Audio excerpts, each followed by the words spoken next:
Natura 2000, c'est une démarche européenne dans un but d'assurer la protection de certains espaces naturels importants en Europe, spécifiquement référencés dans des directives européennes, habitat et oiseaux notamment. Sur un site Natura 2000, toute activité humaine doit être évaluée. Et pour la pêche maritime, c'est l'analyse de risque. Donc cette démarche, qui est une démarche réglementaire, concerne pour le moment les habitats et elle permet de définir le risque potentiel qui est généré par une activité de pêche, principalement aujourd'hui sur la base de littérature scientifique.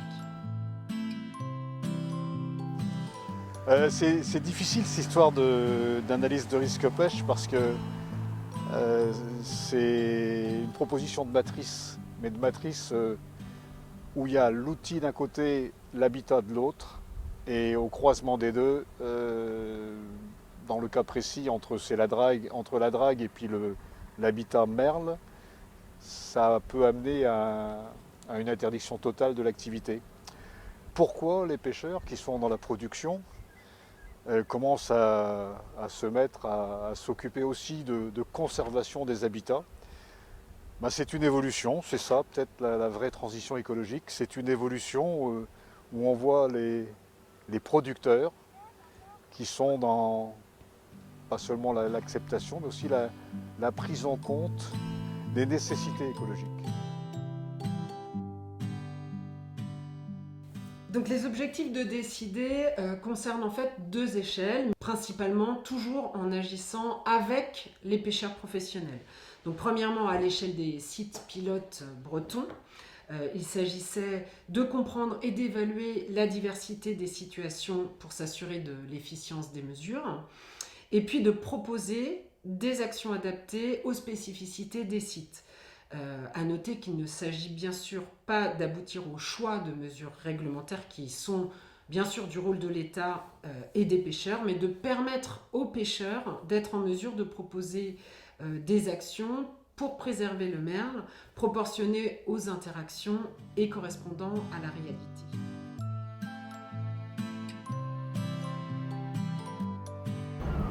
Donc sur une première partie du programme, on s'est attaché à faire une analyse bibliographique de l'état de l'existant, aussi bien du point de vue de l'habitat, du merle, que du point de vue des pêches à la drague. Ça nous a permis de dresser un bilan complet de la connaissance sur la Bretagne et ça nous a permis de mettre en évidence des situations très différentes.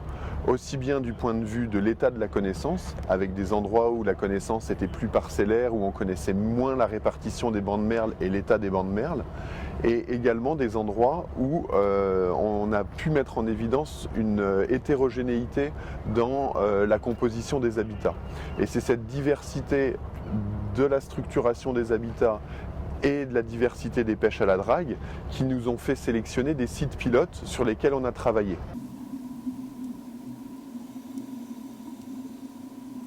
Alors le merle, c'est un habitat qui résulte de l'accumulation d'algues rouges qui sont calcaires, hein, qui vont être détachées du fond et rouler sur le fond. Donc au gré des courants et des houles, ils vont s'accumuler localement pour former ce qu'on appelle des bancs de merle. Alors cette algue rouge, elle va pousser très très lentement, donc c'est un demi-millimètre par an qu'elle va croître. Et ce qui fait un habitat assez fragile. C'est un habitat de par la forme de ses constituants, hein, donc ces tales de merle là, ils vont former un milieu très complexe.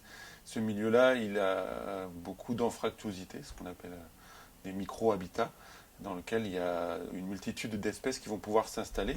En Bretagne, en Europe en général, il y a deux grands types de merles qui sont reconnus. Il y a les bancs de merle qui sont dans des zones plutôt abritées, type baie, comme la rade de Brest. Et après, il y a un autre type de banc de merle hein, qui est plutôt du milieu exposé, qu'on va retrouver typiquement en Sud-Bretagne, à l'abri des îles. En Bretagne, il y a pas mal de bancs de merle qui ont disparu pour plusieurs raisons. Il y en a qui ont disparu parce qu'on a fait des polders dessus, comme ici en rade de Brest.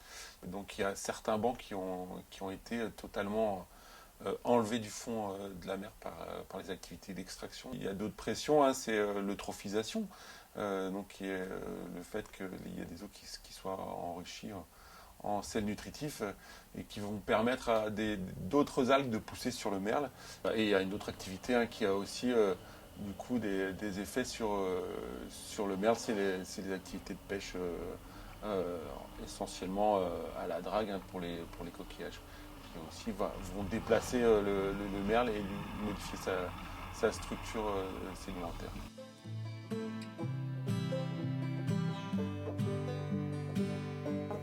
Donc la mission qui m'était demandée, c'était d'enquêter auprès de marins-pêcheurs sur leur perception des fonds marins et des bancs de merle, que j'ai mis en perspective avec les connaissances et les perceptions qu'en ont les scientifiques et les gestionnaires des milieux marins.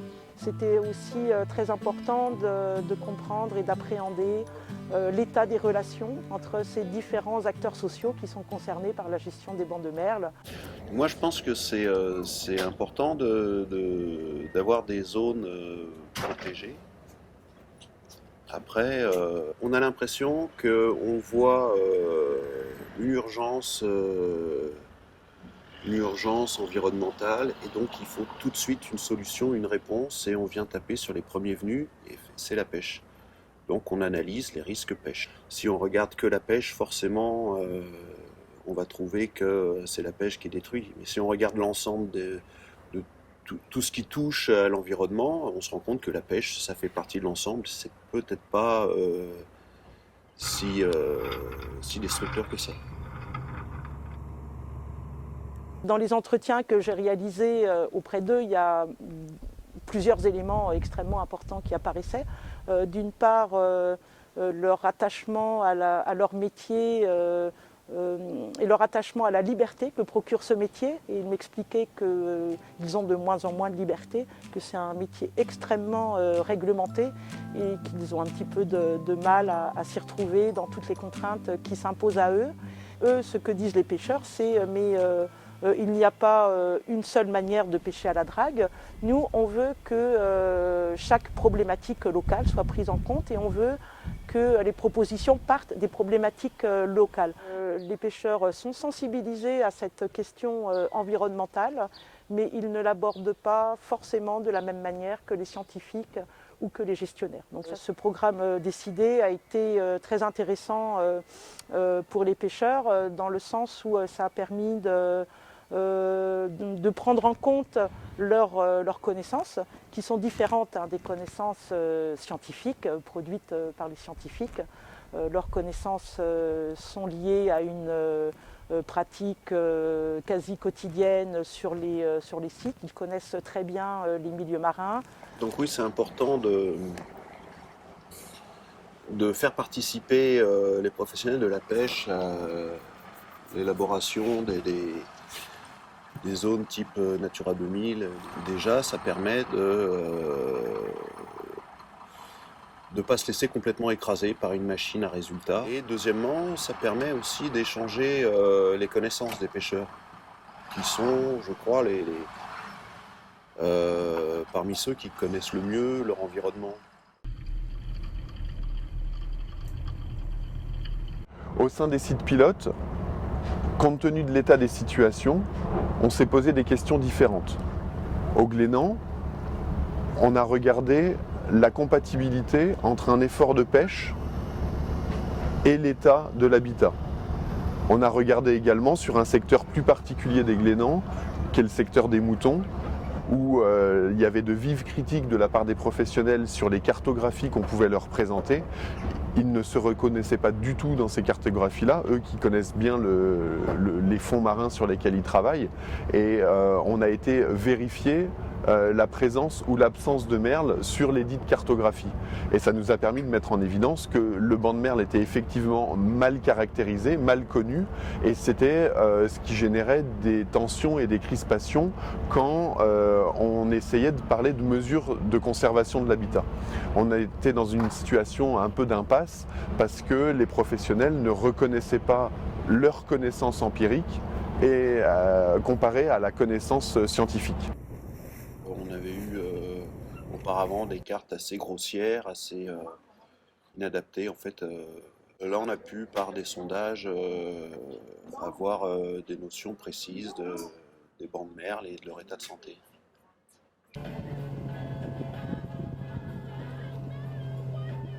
Sur Belle-Île, on a été encore un petit peu plus loin parce qu'on a réalisé cette cartographie du banc de merle.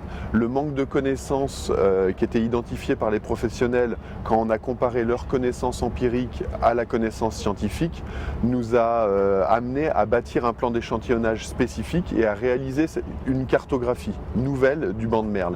Et sur la base de cette cartographie, qui nous a servi d'outil d'aide à la décision, on a pu remettre autour de la table les professionnels sur la base de connaissances dans laquelle ils se reconnaissaient, un niveau de connaissance suffisant et un niveau de connaissance partagé, qui nous a permis d'aller jusqu'à une prise de mesure volontaire de la part des pêcheurs. Ce qu'il fallait qu'on mette, je veux dire, au goût du jour, c'est qu'il y a des merles vivants qu'il faut protéger et il y a énormément de merles morts en fait, sur lesquels nous sont principalement nos gisements de coquilles, quoi. Et on a donc, grâce au programme Décider, réussi à bien savoir où était le merle vivant pour justement le préserver et pas aller avec nos dragues dessus, quoi.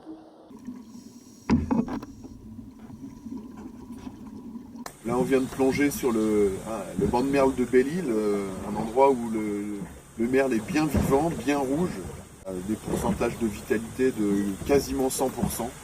On a pu le cartographier précisément et surtout connaître les secteurs fonctionnels, savoir où sont les secteurs fonctionnels, c'est-à-dire où sont les endroits du banc où le merle est comme ça, très violet, très rouge, donc très vivant. Et ce sont ces secteurs-là qu'il faut conserver en priorité parce que c'est de là que le merle va pousser et ensuite s'exporter sur le reste du banc. Donc la conservation de l'état du banc de merle est conditionnée par la préservation de ces endroits-là. Et ça, les pêcheurs professionnels l'ont bien compris et ont proposé d'isoler 4 de ces grands secteurs très fonctionnels et de les interdire à la pêche à la drague à Coquille Saint-Jacques. Donc ce qui est apparu assez rapidement sur ce banc de merle, c'est que, bon, évidemment, du point de vue de Natura 2000, nous on s'intéresse à essayer de comprendre quelles sont les interactions en termes d'abrasion, c'est-à-dire qu'est-ce qui va venir potentiellement impacter le fond. On s'intéresse exclusivement à ça. Donc il y a plusieurs types d'interactions qui peuvent exister. Alors évidemment, tout de suite on pense aux activités liées aux arts traînants en matière de pêche, en particulier la drague à la Coquille Saint-Jacques, puisqu'on est un gisement coquille assez important.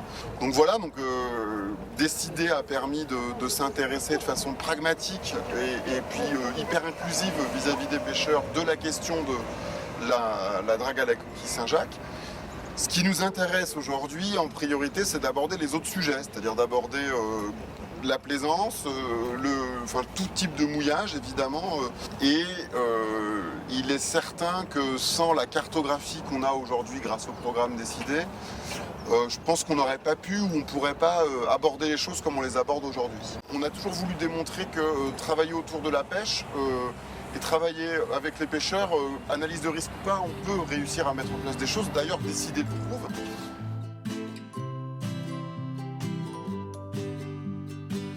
En rade de Brest, on a pu hiérarchiser les pressions au regard de plusieurs caractéristiques. Le type d'engin, montrer qu'il n'y avait pas une seule drague qui avait un seul impact, mais différentes dragues qui avaient différents impacts.